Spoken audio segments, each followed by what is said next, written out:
Boa noite a todos vocês.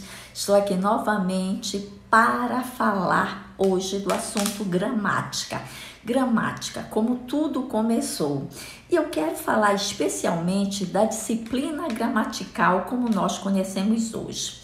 Para isso, eu me vali de algumas obras, especialmente das obras de Maria Helena de Moura Neves, porque ela é hoje no Brasil, assim, de longe, a maior intelectual na área de letras.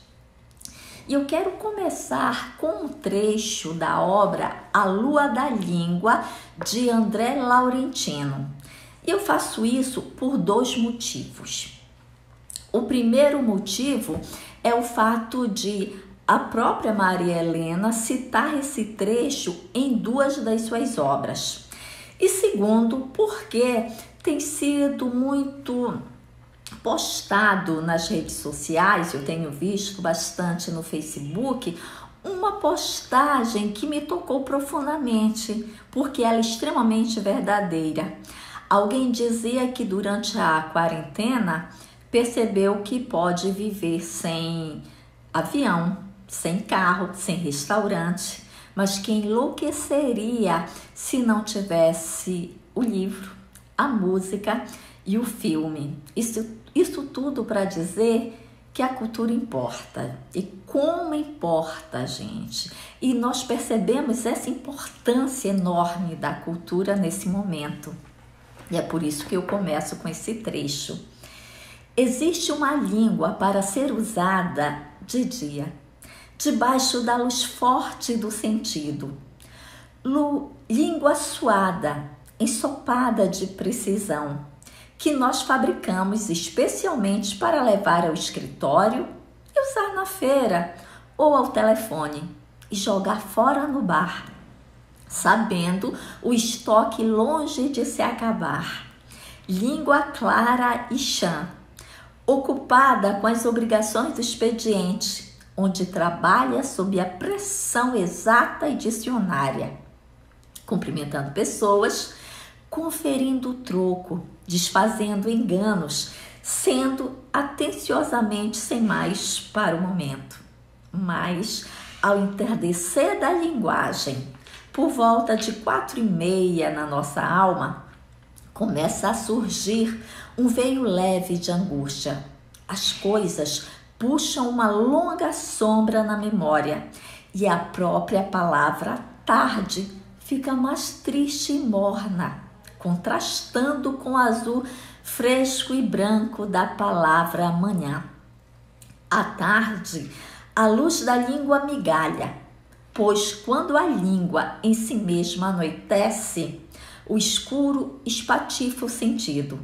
O sol esfacelado vira pó e a linguagem se perde dos trilhos de por onde ir.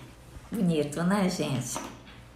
Então, já feito esse momento poético, eu quero começar dizendo que o termo gramática, assim como o termo linguagem, é polissêmico. Significa dizer que quando eu uso o termo gramática, eu posso estar me referindo a uma série de coisas, né? Quando eu digo, por exemplo, que nós devemos ensinar gramática nas escolas, ou quando eu digo que não há língua sem gramática, eu estou me referindo à organização estrutural dessa língua para a construção do sentido. Então, vejam só, gramática como uma organização interna, como uma organização estrutural da língua que nós utilizamos para dar sentido a essa língua. Então, não há língua sem gramática, não há texto sem gramática. E neste momento em que eu estou aqui falando com vocês, eu estou me valendo de recursos gramaticais para organizar o meu texto. E estou fazendo escolhas sintáticas e semânticas para que esse texto seja inteligível, para que esse texto seja coerente. Então, quando você ouve alguém falar que não gosta de gramática, que gramática é chata, com certeza esse falante está se referindo à gramática como rótulo, como classificação, né, um conjunto de regras apenas, regras isoladas, não está se referindo a essa organização interna. Eu não vou ficar aqui falando sobre os conceitos de gramática, porque eu sugiro que vocês leiam um artigo que eu escrevi ano passado, está publicado na revista de letras da UFC. Então, nós vamos abordar hoje a história da gramática, como essa disciplina surgiu no Ocidente. Então, surgiu no Ocidente, na Grécia, no período helenístico. Isso é importante porque vai fazer com que nós possamos entender melhor como a gramática foi elaborada, né? Como é que ela surge? Surge no Ocidente, na Grécia, no período helenístico. O período helenístico compreende os séculos 3 e 2 a.C. Veja que é no século I que os romanos dominam a Grécia, né? Então, o período helenístico já tinha interferência de culturas externas. No período clássico não, né? No período clássico era a Grécia muito fechada em si, mas no período helenístico já tinha essa interferência, digamos assim. Então, eu volto a dizer, é importante, né, que eu não estou me referindo à gramática como rótulos, eu estou me referindo à gramática como um mecanismo de organização que permite a minha expressão por meio da língua. Agora, imaginem vocês, um povo, né, para organizar essa sistematização, precisava ser extremamente sofisticado, porque é uma sofisticação muito grande você sistematizar essa organização estrutural da língua. Descrever uma língua é algo extremamente sofisticado. Então, quem iniciou essa descrição, essa sistematização, precisou ter um grau de cultura extremamente elevado, porque, é claro, estava se valendo de um exercício metalinguístico. Eu uso a língua para descrever essa língua. E uma coisa, gente, que eu tenho observado, como professora de língua portuguesa, é que nós estamos seguindo um caminho que é inverso. Nós estamos tentando explicar a língua, tentando explicar os usos da língua por meio da gramática. Eu quero pedir a vocês que a partir de hoje nós façamos um exercício inverso, façamos o caminho contrário. Nós temos que, pela língua, tentar entender a gramática. Quando você tem uma dúvida de uma construção, se essa construção está certa ou não, você recorre à gramática. É como se a gramática fosse balizar a língua. E é o contrário, gente. É isso que a gente precisa entender. Precisa entender que é a língua que surge primeiro. Ela é a criadora, ela que cria. Então, eu preciso partir da língua, dos usos da língua, para entender a gramática. Se a gramática é um mecanismo de organização dessa língua, a língua é a definidora da gramática, tá? Então, vamos guardar bem isso, porque geralmente nós entendemos o contrário. Se está na gramática é porque existe na língua. Não, está na língua, né? Deveria, portanto, estar na gramática. O caminho é inverso. Bom, mas vamos dizer, né, nessa live sobre a origem da gramática, né? Como a gramática começou. Eu posso dizer que a gramática tem no seu nascedouro duas fontes. Isso é bem interessante de nós observarmos, para nós entendermos como a gramática é hoje, como ela é. Ela tem no seu nascedouro duas fontes, a poesia e a filosofia. Olha que bonito, gente, misturar poesia e filosofia. Agora, por que a poesia? Todos nós usamos a língua, né? Todos nós somos usuários, fazemos uso da linguagem, mas é na literatura que nós encontramos a chave da linguagem. Quem, gente, se não o escritor, se não o poeta, para transformar sintaxe em sentimento? Já pararam para pensar nisso?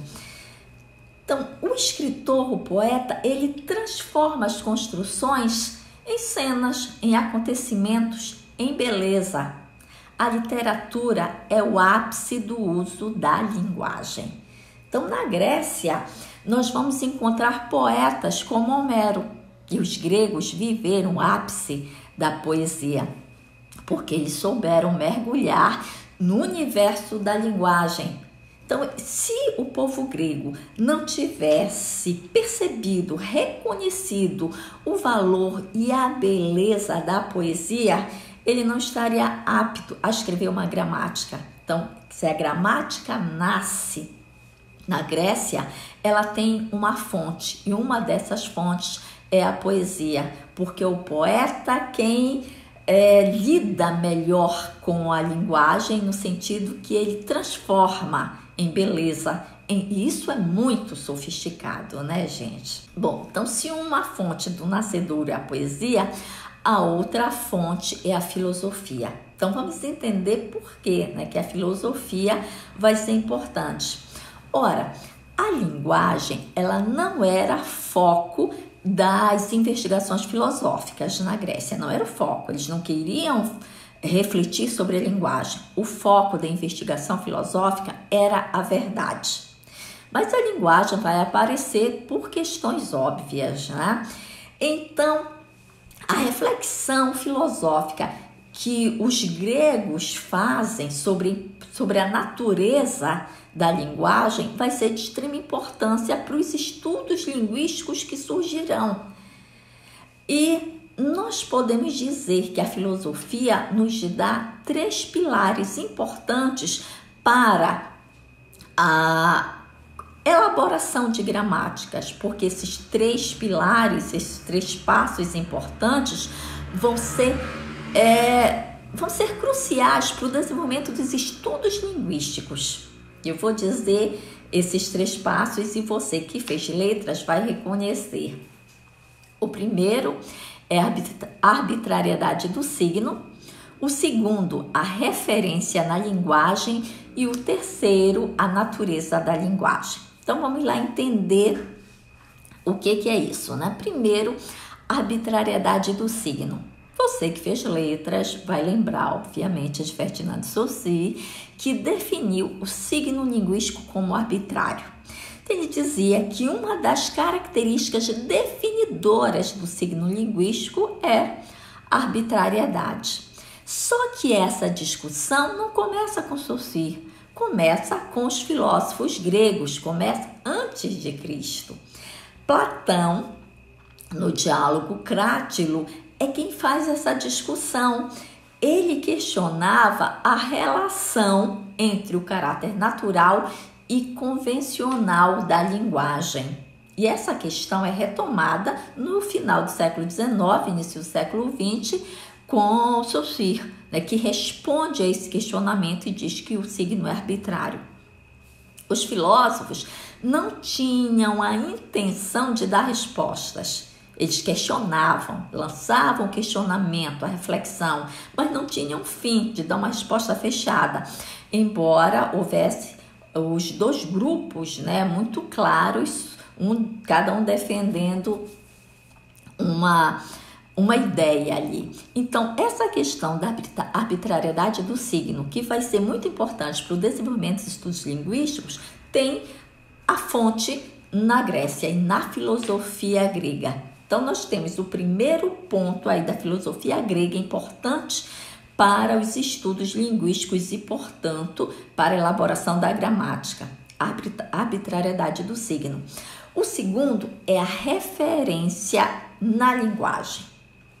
Se você já estudou semântica, você vai lembrar. Se você não estudou ainda, né, quando você estudar, você vai também lembrar dessa live, porque nós vamos falar de Frege, o alemão Gottlob Frege, que discutiu a relação entre sentido e referência. E vai lembrar também do famoso triângulo de Ochen e Richard. Lembra do triângulo que tinha o símbolo, o referente e a referenciação?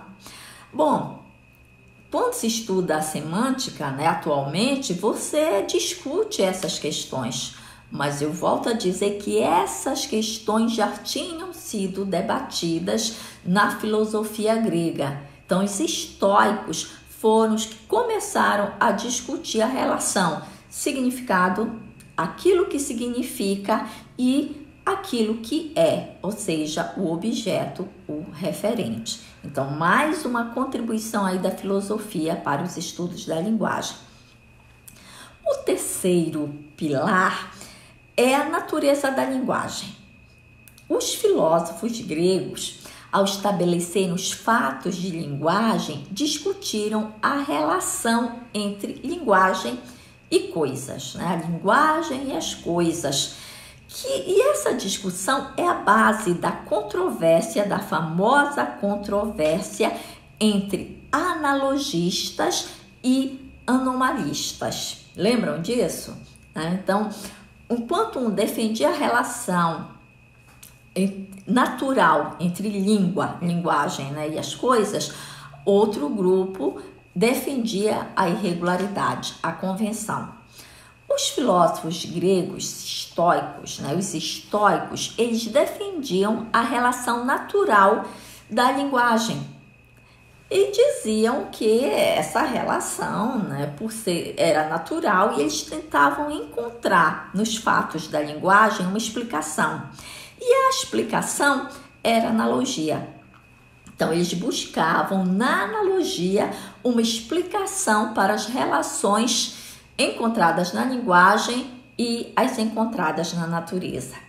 Mas o interessante disso tudo é perceber que quando os estoicos iam para os usos da língua para tentar encontrar essa analogia, eles encontraram o contrário. Eles encontraram, na verdade, o oposto. Encontraram as irregularidades da língua. Perceberam que a linguagem era indeterminada, adaptável e emergente.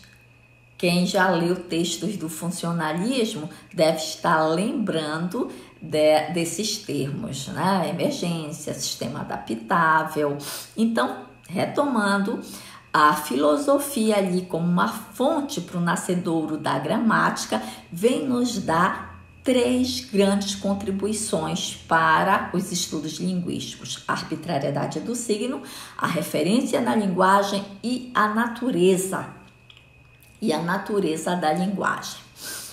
Bom, então nesse caminho, nessa empreitada para o surgimento da gramática, ao lado dos filósofos e dos poetas, porque nós vimos que o nascedouro da gramática tem 2 fontes, a poesia e a filosofia. Então, ao lado da filosofia, nós não podemos deixar de citar o papel dos sofistas.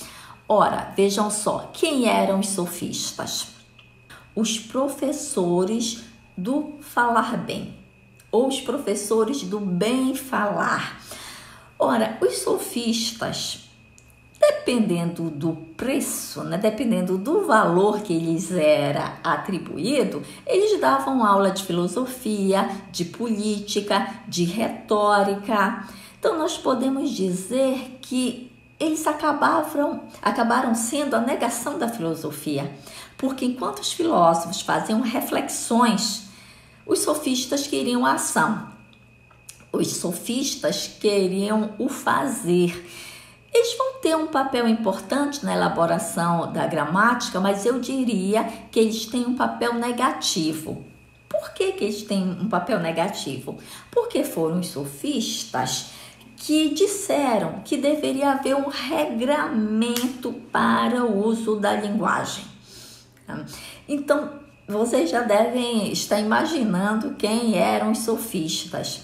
Se nós fôssemos fazer uma comparação com os dias de hoje, eu diria que Para a filosofia estariam os linguistas e para os sofistas estariam os elaboradores de manual de gramática com vistas ao mercado, né? Não os gramáticos, não pense que seriam os gramáticos são extremamente, né, respeitados pela profundidade filológica, pelo conhecimento linguístico que eles têm, mas existem alguns fazedores de manual, né, que é só mesmo para vender, aquela questão bem do certo e errado da língua. Então, a grosso modo, nós poderíamos compará-los aos sofistas, né? Pois bem,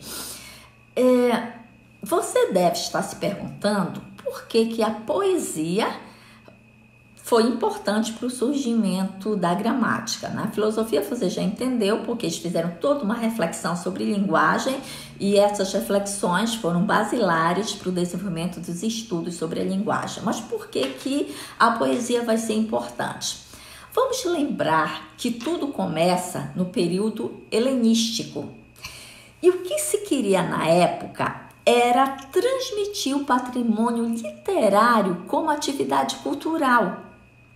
Ora, e essa transmissão do patrimônio literário como atividade cultural era feita com olhar para o passado, para os poetas, né, para os clássicos gregos, como é o caso de Homero, de Hesíodo também, né? Então, qual era o objetivo de tudo isso? Bom, segundo Maria Helena de Moura Neves, na obra Gramática, História, Teoria, Análise e Ensino, o objetivo era oferecer os padrões de linguagem das obras gregas clássicas, né, as obras literárias, né, gregas clássicas, consideradas excelentes, consideradas não corrompidas, considerada um modelo, né, o texto modelar. Então, era oferecer isso. E, obviamente, a linguagem desses textos era bem distanciada da linguagem corrente, que era uma linguagem considerada corrompida. Então, era preciso preservar esses textos literários, né, para que esses textos não fossem corrompidos pelos barbarismos. Lembrem-se que os gregos consideravam bárbaros todos os outros povos. Não era grego, era bárbaro. Então, as línguas bárbaras eram todas as línguas que não a grega. Como eles não entendiam as línguas dos outros povos, eles chamavam de bárbaro, porque bárbaro tem a ver, em grego, né, com o canto dos passarinhos, o sibilar dos passarinhos. Quer dizer, nós não entendemos o que os passarinhos dizem. Então, eles não entendiam o que os outros povos diziam. Então, esses povos eram bárbaros e as línguas eram bárbaras, né? Então, a gramática nasce nesse momento, nesse período helênico, no período que se tentava preservar a cultura grega das invasões bárbaras. Então, nós podemos dizer que a gramática nasce grega, nasce limitada à língua escrita, mas não qualquer escrita, nasce limitada à literatura e ao passado. É assim que nasce a gramática. E com uma finalidade muito clara. Isso é muito importante nós termos em mente. A gramática surge grega, surge limitada à língua escrita, à literatura e ao passado com uma finalidade: preservar a língua grega no momento de confronto de línguas e culturas. Então, a gramática nasce pelo excesso de zelo do povo grego com a sua cultura, com a sua língua, que para eles era pura e elevada. Então, o primeiro gramático é Dionísio o Trácio, ou Dionísio de Trácia, né, como nós conhecemos. Ele nasceu em Alexandria, mais ou menos no período de 170 a 90 a.C., né, século I a.C.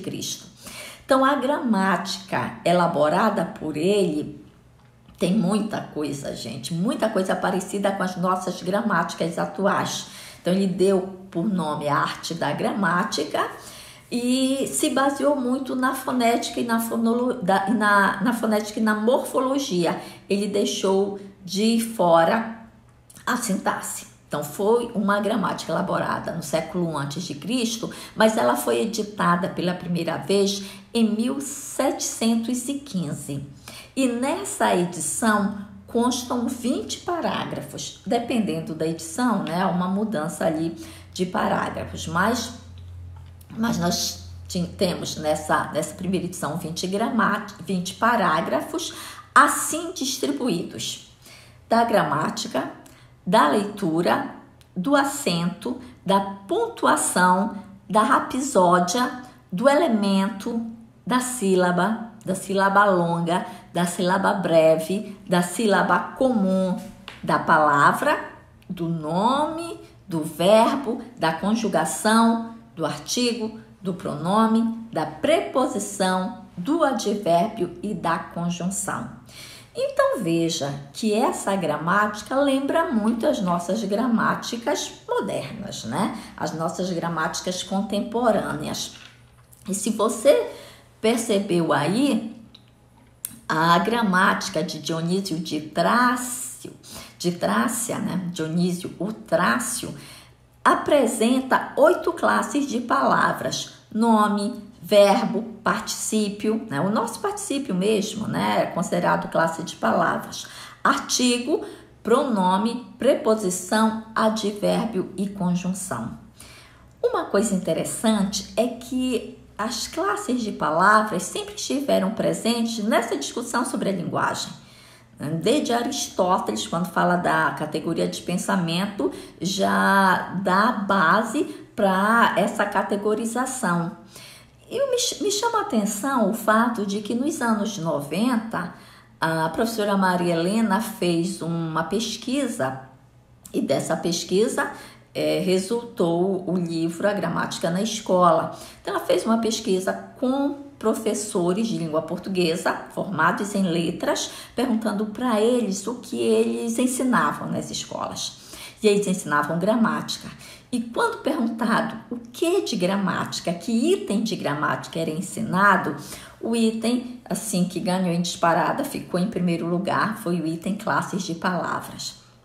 Então, a mesma preocupação lá da filosofia grega, né? Mesma preocupação da gramática grega, século I a.C., ainda é a mesma preocupação que nós temos atualmente. A gramática, então, do Dionísio de Trácio é uma gramática descritiva, mas tem finalidade normativa. E isso é interessante porque, na época, havia razão de ser, havia uma razão de ser para que a gramática fosse normativa. Ora, a cultura helênica estava sendo ameaçada pelo declínio do poder grego. Era preciso preservar. Então, era preciso preservar a cultura grega manifestada nas obras literárias antigas. Daí o apego aos textos clássicos, que eram considerados modelares, né? Então, uma das críticas que sempre são feitas às gramáticas, né? Sobretudo as gramáticas de língua portuguesa escritas no Brasil, não as recentes, né? As mais antigas, aquelas consideradas clássicas, é o fato de haver um número muito grande de exemplos de textos literários. Você vai dar um exemplo, você utiliza fragmentos da literatura e da literatura portuguesa, não necessariamente da literatura brasileira. Você tem muitos exemplos dos clássicos da literatura portuguesa. E por que que isso acontece? Bom, gente, acontece porque as gramáticas das línguas ocidentais são cópias da gramática grega. Então, a gramática grega foi elaborada desse jeito por uma motivação. E a motivação se perdeu, mas o modelo continua, né? O modelo permanece até hoje. E compreender isso, gente, é importante para você saber, para você entender como a gramática é hoje da forma que é. Então, a gramática, ela não nasceu para ser levada para a sala de aula. Da forma como ela nasceu, ela não foi pensada para isso. Ela foi pensada para preservar a língua grega das invasões bárbaras. E para eles, preservar a cultura era preservar a literatura. Era preservar os grandes clássicos. Então, é por isso que os textos literários serviam de modelo. E lembrem-se de que eu falei no início que a gramática, a elaboração da gramática, nasce da poesia e da filosofia. Então, se os gregos não tivessem esse conhecimento, esse uso da linguagem, não desenvolvesse a literatura, não tivesse essa sofisticação, provavelmente a gramática não apareceria da forma como apareceu. E é claro, as reflexões filosóficas foram extremamente importantes porque refletiram sobre a linguagem, mesmo não sendo a linguagem o foco principal. Então, mas tem muito texto, só tem texto de literatura nessa gramática para exemplificar o item X ou Y? Tem, porque é um modelo da gramática grega. Era assim que a gramática grega foi feita. A descrição foi feita a partir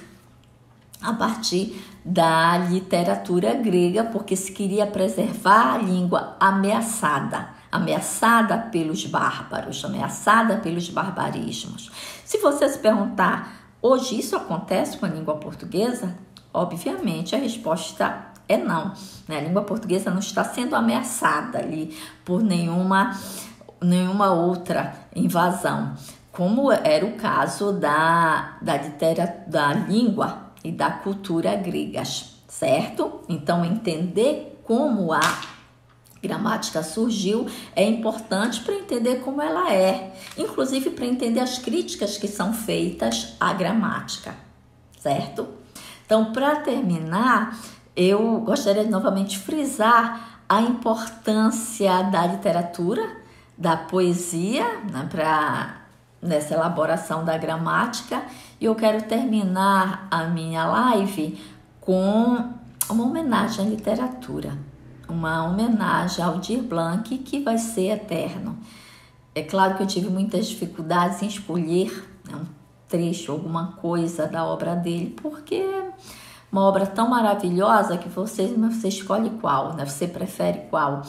Mas eu escolhi o trecho final da música Gol Anulado, que foi uma composição feita por ele com João Bosco. Eu aprendi que a alegria de quem está apaixonado é como a falsa euforia de um gol anulado. É isso, gente. Obrigada.